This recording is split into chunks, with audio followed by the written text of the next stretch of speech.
Hi, good morning, folks. Welcome to the Early Bird.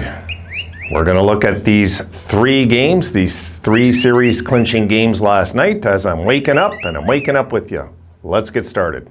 Coming up. Okay, so we have the results of three Game 7s yesterday, and let's take a look at them. Here we go.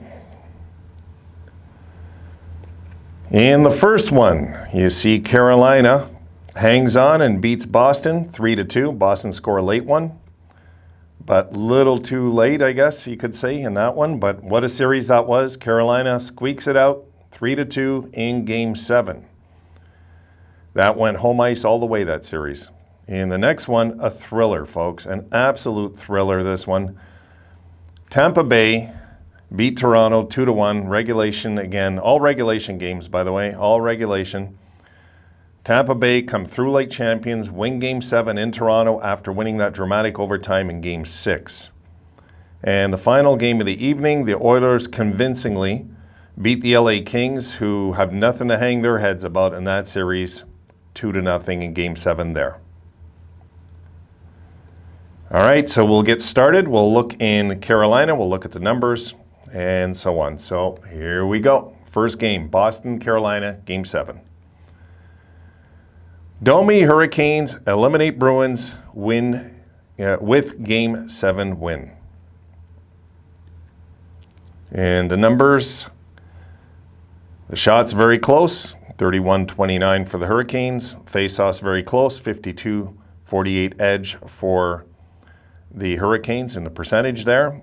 Power play, neither team scored. Boston 0 for 1, Hurricanes 0 for 3. Good hitting affair. Bruins had 40 hits, the Hurricanes had 35. The Bruins had 16 blocks, the Hurricanes had 14, but Boston had 18 giveaways, Carolina had 11. And the shots, the first period, 11-10 for Boston. The second period, 11-7 for Carolina. And the third period, 11-10 for Boston again. As you see, final of the game, 31-29. You know, the playoffs this year, guys, are just it's so tight. It's so tight. Competition is so tight in the first round. And I dreamed of these days when I was a kid. I dreamed of the days where early in the playoffs, everybody could beat everybody. And here we are in that era. We've been in that era for a while, but especially now with the NHL trying to enforce more, to showcase their stars more, right? There's no more clutching and grabbing. Because back in the day, for the folks that didn't see that era, I mean, you know, guys like Gretzky had to get around clutching, grabbing. Forget the two-line passes that you can do now. But there was clutching, grabbing, you know. Although we're seeing them getting away with dirty hits out there. There is some dirtiness going on in the playoffs, which is normal. This is the time of the year you get broken bones and you're exhausted and, you know. But the Bruins have nothing to be ashamed of. My goodness, folks, I thought the Bruins would go like with a whimper in 5 games. I did not expect the Bruins to play as good as they did in this series. And if they might have not started Ullmark the first 2 games and started Swayman, we might be talking about a different result. Maybe. Let's get over to the game, I thought, the game of the night, this one. And here we go. In Toronto, the champs are in Toronto after that dramatic Game 6 win. And I tell you, folks, I'll talk about this in a sec. Here we go. Paul, Lightning, win Game 7, eliminate Maple Leafs. Isn't that funny that Domi does it for Carolina in Game 7, deadline acquisition, and Paul does it for the Lightning, a deadline acquisition in both those Game 7s. And let's look at the numbers. And the shots in the game, 25 for Tampa, 31 for Toronto. Tampa had 39% of the faceoffs. Toronto had 61. Toronto had a good edge there. Toronto was good in this game. Power play, 0 for 2 for Tampa, 0 for 3 for Toronto. Good hitting affair also, 37 hits for Tampa, 39 for Toronto, who showed up in this game. They really did. Look at the blocks, 26 for Tampa Bay, 13 for Toronto. In this game, I'd say the blocks really told a tale in Tampa's favor. It wasn't like Toronto was all over them. They were just blocking everything like a veteran team. And 9 giveaways for Tampa, 10 for Toronto. Shots on goal. First period, 8-6 Tampa. Tampa make the tempo, slow down. Toronto starts out with a bit of shots on nets, like something like 5-1 or something in the beginning, and then Tampa slow the pace down. They continue that really into the second, 11-8. When you're holding to Toronto to 14 shots in 40 minutes, you're doing your job. And then in the third period, Toronto show up, and they outshoot them 17-6, and believe me, folks, it was all Toronto. It really was. Shots in the game, again, 31-25 for the Leafs. And, you know, I got to tell you, it might be the only year I'll say this. I really felt bad for Leaf fans yesterday. I really felt bad for Leaf fans. This Toronto team, I thought outplayed Tampa in this series. I really did, but Tampa have that veteran leadership, that intimidation factor that they still have on teams. I don't know. I didn't really see the Leafs scared of them at all. The Leafs were the scary team, I thought, in this series, and they wind up losing. So they're fans, folks. We might want to cut them some slack. Maybe not, but my goodness. It's time, Leaf fans, to stop talking about the Stanley Cup. Stop it, because this will never end in your life till you just respect the opposition more, expect that you could lose more often. Stop assuming you're going to go to the finals and things like this. I mean, you don't predict your teams in the finals when you haven't won a first round. Just don't. It's not a good thing. Let's go to Edmonton and check out the Kings and Oilers. Another good game. McDavid has goal, assist for Oilers in Game 7, shutout win against Kings. And the numbers say the Kings had 29 shots, the Oilers had 41. The face-offs, the Kings had the edge, 54% to 46. Oilers did not take a penalty, and the Kings only took one. This was a really entertaining game. Good hitting affair also, like a Game 7 usually should be. 38-38. Blocks, 21 for the Kings, 26 for the Oilers, and the giveaways, 9 for the Kings. 12 for the Kings, 9 for the Oilers. The shots on goal, LA in the first period had 7, the Oilers had 10. Look at the second period, folks. 24-11 for the Oilers. So they're out shooting them 34-18 after 2 periods. But in the third period, the Kings stuck around. I guess is the best word I could say. 11-7 for the Kings. Final in the game, 41-29 Oilers. So, you know, when you look at these games, the easy breakdown for me, guys, honestly, Boston, Carolina, home ice prevailed in that series, really. And Stahl was a beast for them. He was. I know that Domi gets the headlines for the 2 goals, and his second goal was a beauty, too. I mean, it was a perfect labeled shot. Boston have nothing to be ashamed of. My goodness, I mean, Swayman was just brilliant in nets, I thought. He was just awesome in nets. And, you know, I thought from the beginning, excuse me, folks, I'm just waking up. I thought from the beginning that putting Ullmark in was a mistake. I did. I thought putting in Ullmark was a mistake. I thought they should have put in Swayman. That was my feel before the series started. I was happy they didn't because I was rooting for the Hurricanes. But I didn't find myself hating on Bruins by the end of the series. I kind of respected what they did, you know. They came back. They fought hard. Like all Boston teams do, guys. When is the last time we seen a lazy Boston Bruins team, right? Forever. I don't think I've ever seen one.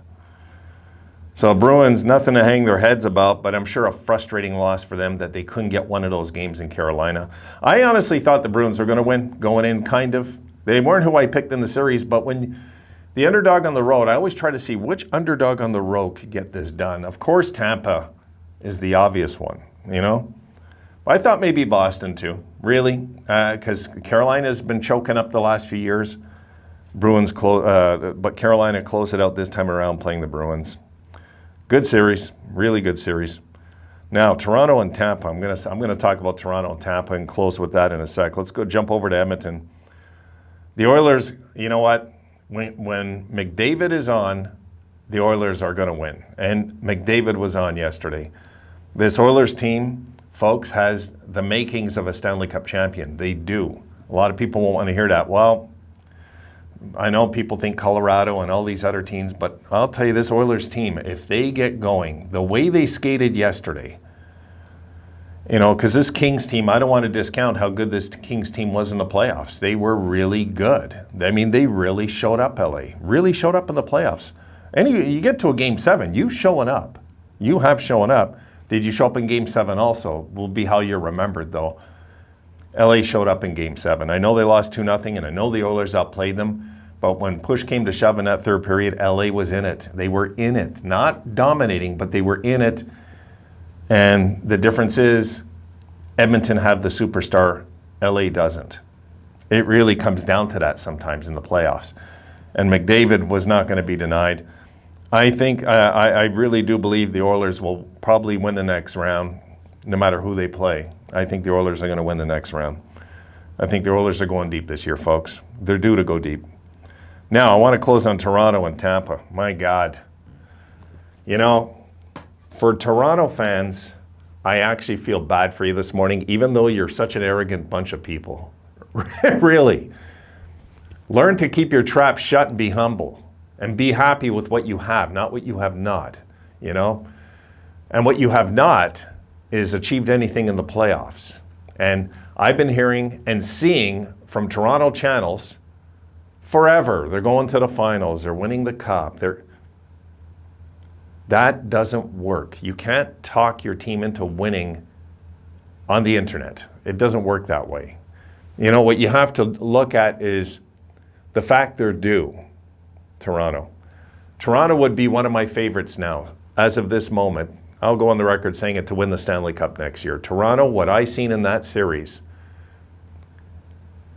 if they're that dumb to now blow up the team out of panic, then it's the stupidest franchise in the NHL. If they do it now, I don't think they will. This Toronto team next year is going to be a force. I tell you what, they're going to be a force. I could see Toronto not being as good next year in the regular season, but breaking through in the playoffs. I could see that in this team yesterday. I mean, this team, Tavares surprised me, because I've always thought Tavares is a flake, as most of you know. Really. I really don't see him as a champion. I seen a champion in that guy this year. I did, you know, and they still lost. I thought Matthews played great. I thought Marner played great. I thought Campbell played great. You know, like there's so many, you know, Brody, you know, like I could go on and on about this team and I got no answers, you know, except that they ran into the champions and they let them escape in Game 6 because Toronto had them in Game 6 and let them slip out of their fingers. And for Maple Leafs fans, that they know is a recipe for disaster heading into a Game 7. But I just figured, because I think they're 0 for 10 now, right? Their last 10 times they can eliminate a team in a series, they're 0 for 10. I believe it's 0 for 10. That really doesn't matter, believe it or not, this time around. This time around, I don't feel like Toronto choked. I just don't. Not what I seen in that series, no. Toronto didn't really choke, they just lost. It's different when you choke. When you choke is when you should have won, when you should have put it away. If Toronto would have blew a 2-0 lead in the last minute yesterday and it went to overtime, and then Toronto dominates the overtime and Tampa score, I'd still say they choked because they had that, you know, they were up against the best goalie in the world till he's dethroned yesterday in Vasilevsky, and they just couldn't get it done. They couldn't get it done.